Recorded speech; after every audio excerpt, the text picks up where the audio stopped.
Yo dudes! Welcome to miso ramen. So miso, nourishing like a belly hug, really delicious. Ramen, we're gonna ram a load of stuff in the pot. I know this is quick, it's simple, it's healthy, it's delicious. Probably take us 10 minutes. It'll serve how many people? It'll serve about 4 people and it's very easy and accessible. Okay, first step, pan on high heat. We're gonna cook this with no oil. So vitally important your pan is smoking like that just to indicate that it's really hot.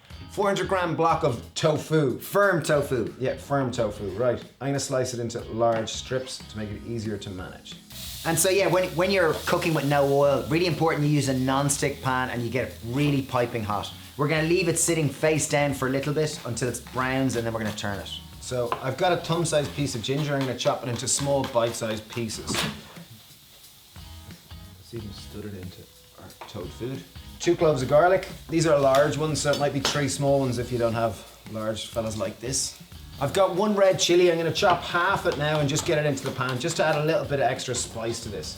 The rest I'm gonna leave for garnish. Okay, as soon as you've got the garlic, the ginger and the chili in the pan, it's time to turn them. So probably about 2 minutes they've been browned, so see it nicely sears on one side.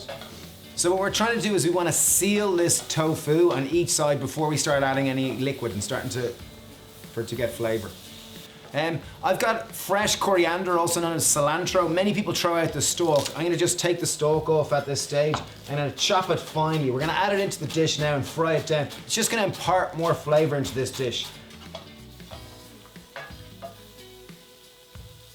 Okay, so I've cooked it on the other side for approximately another 2 minutes, so it's browned on both sides at this stage. Now we're gonna slice it, and the main reason why we're slicing it now is just it made it a lot easier to make sure you brown both sides. When you chop into smaller bite-sized pieces, it's just more awkward to get consistent browning. So I'm gonna put our tofu back now that's been chopped just back in the pan, grab our tamari. Pop it in 2 tablespoons? Yeah, 2 tablespoons, please. 1, 2. Great. Beautiful. We've got 1 tablespoon of maple syrup. So I'll always move it quick. As soon as the tamari hits the pan, you want to turn things around really quick. Keep it moving so that you consistently coat each bit of tofu. It evaporates very quick.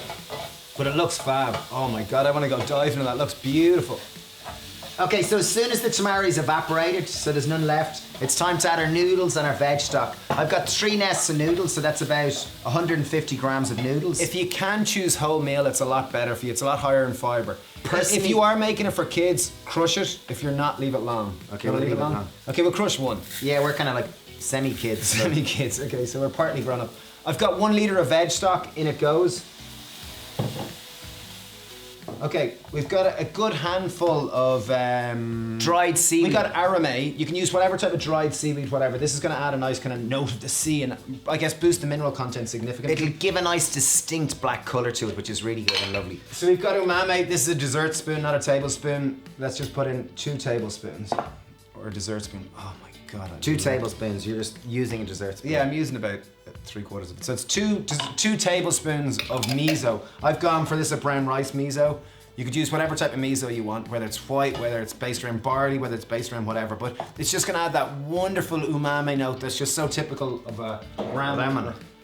So ramen, when you think of ramen, as Stephen said, it's just pretty much just ramming a whole lot of veg in it. No, but traditionally it's a very fussy dish and it's using mirin and dashi. We're making this a lot more simpler, a lot more accessible, but quite high in nutritional value. It is the most eaten dish in Japan, ramen is, so it's extremely popular. And if you're looking for more oil-free recipes, we've got a course, a 4-week online course, which is based around oil-free, vegan, whole food, plant-based recipes. I'll put a link down below, Happy Heart course. We've had 15,000 people do it in 52 different countries, so if you're interested, link below. Yeah, it does work, it really does work, yeah, for people to get healthier, lose weight, and learn how to cook oil-free.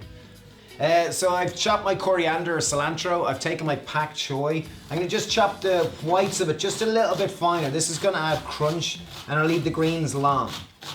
So the greens we're gonna put in at this stage now and we're gonna allow them just to wilt. They'll really wilt down and add that beautiful kind of nutritious, substantial. And the whites are going in now. They're just gonna add a juicy bite. Okay, so we've got scallions. I have 4 scallions. These are used largely for garnish, but they're also gonna add more nutritional value and just that nice onion note. So it really is a 10-minute dish. You know, I've got a carrot here. I found half a carrot in the fridge. We've got a grater. I'm gonna grate in a little bit. It's gonna give a bit of color, a bit more texture, and a bit more nutrition as well. You could slice them into rounds, but it's gonna take another 10 minutes to cook the carrots. So grating is always an easier option. So we're just allowing a bit of that water to evaporate. One, to make sure the noodles are cooked and they absorb that wonderful flavor. And two, it's just gonna intensify the flavor. Okay, so the noodles are cooked. They took 4 minutes. It's time to add in our greens. So I'm gonna add in our cilantro or coriander. And it goes, obviously if you don't like it, replace it with basil or flat parsley. We've got scallions or green onions. They just add a nice kind of texture and color as well. And last, one of the most important things is just that vibrant red from the chopped chili. And that's it. Delicious, easy, simple miso ramen. Miso ramen. So, super nutritious. They say this food is one of the best for when you're hungover. They say it's really good for your digestion. Certainly the miso really helps kind of stabilize your tummy. It looks beautiful, doesn't it? It really does. This is a real pretty dish. A friend used to work in a Japanese restaurant. He used to say when on a Sunday morning when a lot of people would come in hungry, the workers would, they used to drink a whole lot of miso ramen because it really helped kind of stabilize. Oh, that's a nice true story, Dave. Thanks, Steve. I feel right. Here we go. Probably not. Probably if you're using the noodles, you won't need those proper spoons. It's like a belly hug. Yum. Feels so nourishing, so gentle. If you did want to put a bit of lemon or lime, just add a bit of acidity, it might go well. But the chili's lovely and really, really good. There you have it, oil-free, easy, one-pot miso ramen. Really substantial, delicious, takes 10 minutes. I'd say it'll feed 4 people. and it would cure any hangover, guaranteed. Beautiful dish. And high in protein, so loads of benefits to this. Leave a comment if you do make it, let us know what you think of it. Thanks for subscribing and cheers!